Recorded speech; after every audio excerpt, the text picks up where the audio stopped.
High viewers, ఈరోజు ఆంధ్రప్రదేశ్లో కూటమి ప్రభుత్వం కోర్స్ టీడీపీ జనసేన పార్టీలు కీలకం కాబట్టి వీళ్ళు వెనక తగ్గారు, జగన్ చూసి భయపడ్డారు, వైసీపీ గెలుపుని ముందుగానే ఊహించేసి వెనక తగ్గారు, రకరకాలుగా మాట్లాడుతున్నారు. ఇదే విషయం మీద జస్ట్ ఒక 2 రోజుల క్రితం జగన్మోహన్ రెడ్డి ఒక స్టేట్మెంట్. ఏంటి ఆ స్టేట్మెంట్? చంద్రబాబు నాయుడు అనైతికంగా వాళ్ళ మనిషిని పోటీ చేయించబోతున్నాడు. ఇప్పుడు స్థానిక సంస్థలకు సంబంధించి ఆ ఎమ్మెల్సీ మొన్న జనసేనలోకి వచ్చినాడు ఒక అతను, అక్కడ గెలుచున్నాడు. అతని పేరు గణేషో వాసు సమ్ ఏదో ఉండే. అతని ప్లేస్లో ఇప్పుడు పోటీ చేయాలి ఖాళీకి. లోకల్గా కాబట్టి ఇష్టం లేకపోయినా గెట్టోడు కావాలి, సీనియర్ కావాలి. ఈ వేలు ఎవరున్నారేంటని చూస్తే బొత్స కనపడ్డాడు జగన్మోహన్ రెడ్డికి. బొత్స వల్ల ఏ రోజు కన్నా సరే జగన్కి ఇబ్బంది, అందులో నో డౌట్. జగన్మోహన్ రెడ్డి కాంగ్రెస్ నుంచి బయటికి వెళ్ళినప్పుడు కానీ, సొంత పార్టీ పెట్టుకున్నప్పుడు కానీ 2014 లోపు జగన్మోహన్ రెడ్డిని కానీ, ఆయన తల్లిని కానీ, తర్వాత ఆయన నాన్నను కానీ ముగ్గురిని గట్టిగా విమర్శించినప్పుడు ఒక బొత్స సత్యనారాయణ. అందరూ ఆమెను విజయమ్మ అనుకుంటూ ఉంటారు. ఆమె పేరు విజయలక్ష్మి అని చెప్పి తెలిసింది కూడా ఈ బొత్స సత్యనారాయణ వాళ్ళే. సో ఆ రేంజ్లో సింగులర్గా ప్రొనౌన్స్ చేసి గట్టిగా మాట్లాడిన అతను. అండ్ 2014 నుంచి 2019 మధ్య వచ్చేసి అన్ని గమనిస్తూ ఉన్నాడు. కాంగ్రెస్కి పుంజుకునేటట్లేదు, తెలుగుదేశంలోకి వెళ్ళి మనం ఉండలేము, ఎందుకంటే చంద్రబాబు నాయుడు ఏం చెప్తే చేయాలి కాబట్టి. సరే కొద్దో గొప్ప వైసీపీ బెస్ట్ ఆఫ్ నాడు వచ్చాడు, గెలిచాడు, మంత్రి అయ్యాడు.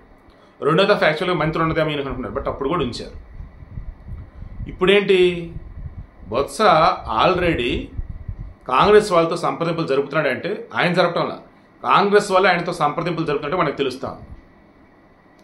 మొన్న 2024 ఎన్నికల్లో గెలిచిన తర్వాత ఎప్పుడైతే చంద్రబాబు నాయుడు గారు పెంచినటువంటి పింఛన్ ఇచ్చున్నారు కదా, వాళ్ళు జూన్ 12 ప్రమాణ స్వీకారం చేశారు. జూలై 1న పింఛను పాత బకాయి మొత్తం 7,000 రూపాయలు ఇచ్చున్నారు పింఛను. అప్పుడు బొత్స సత్యనారాయణ చాలా పాజిటివ్ స్టేట్మెంట్ ఇచ్చారు. అసలు మేము ఊహించలేదు వీళ్ళు ఈ రకంగా అమౌంట్ ఇస్తారు ఇంత తక్కువ టైంలో అని. అండ్ మిగతా హామీలు కూడా ఉన్నాయి కదా, అవి కూడా వీళ్ళు అమలు పరిచేందుకు దేవుడు వీళ్ళకి సాయం చేయాలని కోరుకుంటున్నాను అన్నాడు.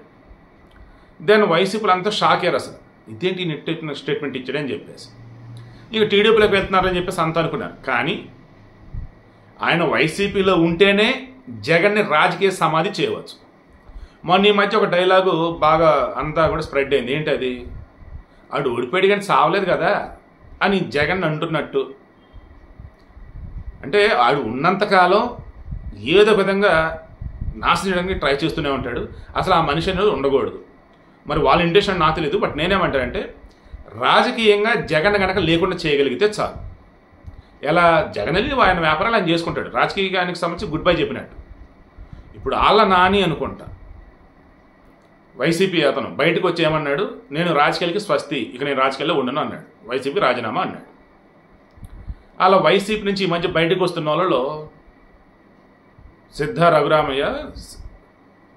రాఘవరావా దర్శకన్ అనుకుంటా, ఆయన కానీ, తర్వాత మొన్న కిలర్ రోసీ కానీ, మద్దాలి గిరి కానీ, ఇలా మన పార్టీలో ఎవరైతే పోటీ చేసి ఓడిపోయిన వాళ్ళు, పోటీ చేయకుండా ఖాళీగా ఉన్నవాళ్ళు, వీళ్ళంతా కూడా ఇప్పుడు ఏం చేస్తున్నారు, వైసీపీ నుంచి బయటకు వస్తున్నారు. టీడీపీలోకి, జనసేనలోకి, బీజేపీలోకి వెళ్ళడానికి ఇప్పుడు అది స్కోప్ లేదు. ఎందుకంటే చేర్చుకోమని చెప్పేశారు. ఒకవేళ చేర్చుకోవాలంటే మొత్తం క్రాస్ చెక్ చేసి చేసుకుంటామని అన్నారు. ఈ మూమెంట్లో ఇక బొత్స సత్యనారాయణకి సంబంధించి ఉన్నటువంటి ఆప్షన్ ఏంట్రా బాబు అంటే, వైసీపీలోనే ఉండాలా కానీ జగన్ని రాజకీయ సమాధి చేయాలి. అదే ఇక్కడ చంద్రబాబు నాయుడు, పవన్ కళ్యాణ్ యొక్క ప్లాన్ బి. ప్లాన్ ఏ ఏంటి? మన ఎన్నికల్లో గెలిచారు అండ్ వైసీపీలో ఎవరైతే విమర్శించున్నారో అండ్ వైసీపీలో ఎవరైతే ఉండి ఇప్పుడు ఇటు వద్దనుకున్నారో వాళ్ళు రానికూడదు. అది plan A. Plan B, Jagan రాజకీయ సమాధి చేయాలన్నప్పుడు ఫస్ట్ వైసీపీలో ఉన్నటువంటి వాళ్ళు మొత్తం బయటికి రావాలి, వాళ్ళు ఎక్కడ జాయిన్ చేసుకోవద్దు. ప్లాన్ బి, జగన్కి ఎక్కడ ఆల్టర్నేటివ్ లేదన్నట్టు కనపడాలి. అండ్ అందులో ఉన్నటువంటి వాళ్ళలోనే జగన్ మీద వ్యతిరేకత అనేది పైకి పెళ్ళుకేలా చేయాలి. అండ్ ఆల్రెడీ ఎగ్జిస్టింగ్ ఉన్న వాళ్ళు అంటారే వాళ్ళందరూ కూడా తీసుకొని కాంగ్రెస్ పార్టీలోకి పోవాలి. చంద్రబాబు పవన్ కళ్యాణ్ బారు బొత్స సత్యనారాయణ ద్వారా పంపించాలి. నేను చాలా ప్లాన్డ్గానే ఇదంతా మైండ్లో ఆలోచించి చెప్తున్నా. ప్లాన్ బి నేను ఇదని అనుకుంటున్నా వాళ్ళు అంతే. ఎందుకంటే బొత్స సత్యనారాయణ సీనియర్ అండ్ లేళ్ల అప్పిరెడ్డి ఓ రకంగా వయసు రీత్యా పెద్దోడైనా కానీ అతని మీద కేసులు కానీ రిమైనింగ్ ట్రాక్ రికార్డ్ అంత చూస్తే సరిపోవట్లే. అప్పుడేంటి శాసన మండలిలో దెన్ ఆబ్వియస్లీ అపోజిషన్ లీడర్ అన్నప్పుడు బొత్స సత్యనారాయణ చేయాలని చెప్పేసి ఆయన అడుగుతాడు, మీతో అడుగుతారు, టీడీపీ సైతం చెప్తారు. దెన్ బొత్స సత్యనారాయణ కనుక లీడర్ ఆఫ్ అపోజిషన్ కనుక చేస్తే శాసన మండలిలో కథం ఇంకా అయిపోయింది వైసీపీ పైన. దెన్ ఇక నెమ్మదిగా ఏపీ శాసనసభలో పెట్టిన బిల్లులకు సంబంధించి అందులో మంచి ఉంటే మంచి అని చెప్పాలి బొత్స. అప్పుడు ఏమైంది, బిల్లులు 2 చోట్ల పాస్ అవటం కావచ్చు, వ్యతిరేకత లేకుండా ఉండటం కావచ్చు, ప్రజలు కూడా సానుకూల సంకేతాలు వెళ్తాయి. ఈలోపు జగన్కి సంబంధించి జగన్ చెప్పినట్టు చేసిన వాళ్ళు ఎవరైతే ఉన్నారు, ఈ జోగి రమేష్ ఇక రిమైనింగ్ బ్యాచ్ ఉన్నారు కదా, వాళ్ళందరికి సంబంధించి మొత్తం బయటికి లాటం స్టార్ట్ చేస్తారు వీళ్ళు. ఆల్రెడీ ఈరోజు జోగి రమేష్ ఇంట్లో సోదాలు జరిపి జోగి రమేష్ కొడుకు జోగి రాజీవ్ అండ్ జోగి రమేష్ తమ్ముడు వెంకటేశ్వర సమ్మేవారు, ఆ తర్వాత మొత్తం లిస్ట్ తీస్తే విజయవాడకు సంబంధించి రూరల్కి సంబంధించి ఎంఆర్ఓలు, తర్వాత డిప్యూటీ తహసీల్దారులు, సర్వేయర్లు, ఓ అబ్బా ఈ లిస్ట్ అంతా 9 మంది ఉన్నారు. ఏం చేశారు వీళ్ళు, అగ్రిగోల్డ్ భూములు ఎక్కడైతే ఉన్నాయో ఆ భూముల సర్వే నెంబర్ చూశారు. దెన్ వీళ్ళు వేరే భూములు కొంటున్నట్టుగా చూసి అక్కడ సర్వే నెంబర్ ఒకటి పెట్టారు. ఫర్ ఎగ్జాంపుల్ సర్వే నెంబర్ 87 అనుకుంది అగ్రిగోల్డ్ భూములు ఉన్నవి, వీళ్ళది వచ్చేసి సర్వే నెంబర్ 88 అనుకుంది ఇప్పుడు తీసుకునేది. దెన్ తెలివిగా ఏం చేస్తున్నారు, సర్వే నెంబర్ తప్పబడింది అన్నట్టు సర్వే నెంబర్ 87 అన్నట్టు చూపించి దెన్ ఇంక భూములు రిజిస్ట్రేషన్ అన్నట్టు. ఆ తర్వాత ఏం చేస్తున్నారు, వేరే ఎవరికి అమ్మేస్తున్నారు. ఆ తర్వాత ఏమవుతుంది, ఒరిజినల్గా కొన్నోళ్ళు ఉన్నారు కదా స్టార్టింగు, వాళ్ళు ఇప్పుడు కొనుక్కొని ఉన్నారు, వీళ్ళకి మధ్య ఇప్పుడు గొడవలు అన్నట్టు. అగ్రిగోల్డ్ భూములకు సంబంధించి మొన్న వీళ్ళు చేసింది అదే, సర్వే నెంబర్లు మార్చి ఉన్నటువంటి భూములు కొట్టేసారు, వాటిని మళ్ళీ వేరే వాళ్ళకి అమ్మేస్తున్నారు. ఈలోపు ఏంద్ర ఈ లెక్క అంతా చూస్తే ల్యాండ్ టైటిలింగ్ యాక్ట్ అని చెప్పి మన జగన్ ఒకటి తెచ్చాడు కదా, అది గనక ఉన్నట్టయితే మరలా జగన్ కనుక గెలిచినట్టయితే ఓరే దేవుడా ఇక రాష్ట్రంలో ఏవి కూడా ఉండేగా జనాల భూములు కూడా ఆ రకంగా కొట్టుపడేసోళ్ళు వీళ్ళైతే. సో కన్క్లూజన్ ఏంటంటే జగన్మోహన్ రెడ్డి చెప్పింది చేసినటువంటి వాళ్ళ పార్టీ వాళ్ళు కానీ అధికారంలో ఉన్నటువంటి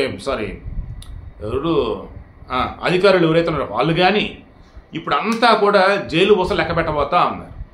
ఇంకా ఎవరైనా బ్యాలెన్స్ మిగిలారంటే బొత్స లాంటి వాళ్ళు ఈ బొత్సతో రిమైనింగ్ వైసీపీలో ఉన్న వాళ్ళు ఎవరైనా అనుకుంటే వీళ్ళందరూ పట్టుకొని కాంగ్రెస్ సైడ్ పోవాలి. ఈలోపు Sharmila already Congress full active మోడ్లోకి తెస్తుంది. జగన్కి సంబంధించి అవినాష్ రెడ్డికి సంబంధించి వాళ్ళ ఫ్యామిలీకి సంబంధించి ఏవైతే ఇన్నాళ్ళు దాచిపెట్టిన అవన్నీ బయటకు వస్తున్నాయి. ఈలోపు జనానికి క్లియర్గా అర్థమైపోతుంది, ఈ వేణుస్వామి లాంటి వాళ్ళు రిమైనింగ్ సెఫాలజిస్టులు అయినటువంటి ఆరా మస్తాను ఇటువంటి వాళ్ళు అందరూ ఏంటంటే పెయిడ్ బ్యాచ్, వాళ్ళు డబ్బులు ఇచ్చి చెప్పించారు వీళ్ళ చేత. సో అది కూడా అర్థమవుతుంది. ఎందుకంటే వీళ్ళు గెలవబోతున్నారంటే ఓట్లు వేసిన కొంతమంది ఉన్నారు, అమ్మ ఆయన చెప్తున్నాడు గెలుస్తారేమో, రేపు గెలిచిన తర్వాత మనం ఓటు ఏదైనా తెస్తాం మేము అనుకుంటాం భయంతో వేసిన వాళ్ళు ఉన్నారు. మీకు అర్థమవుతుందా, ఎవర్రా బాబు ఇంకా 39% ఓట్లు వేసింది వీళ్ళకని చెప్పేసి అనుకుంటూ ఉంటే అన్ని నిజాలు బయటపడుతుంటే తెలుస్తుంది. భయంతో ఓట్లు వేసిన వాళ్ళు 20% మంది ఉన్నారు, అండ్ వీళ్ళేం గెలుస్తారంటారని వేసిన వాళ్ళు 10% మంది ఉన్నారు. తిప్పి కొడితే వీళ్ళకి కరుడు కట్టినట్టు వైసీపీ వాళ్ళు ఎవరు అనుకుంటే 9% మంది అంతే. ఆ 9% మందికి ఎప్పుడైనా ఉంటారు, రిమైనింగ్ 30% మంది ఉన్నారు, వాళ్ళకి బయటపడితే చాలు జగన్ కానీ వైసీపీ కానీ రాజకీయంగా సమాధి అయినట్టే లెక్క. చంద్రబాబు అండ్ పవన్ కళ్యాణ్ యొక్క ప్లాన్ బి వచ్చేసి ఇదే అని నాకు అనిపిస్తుంది.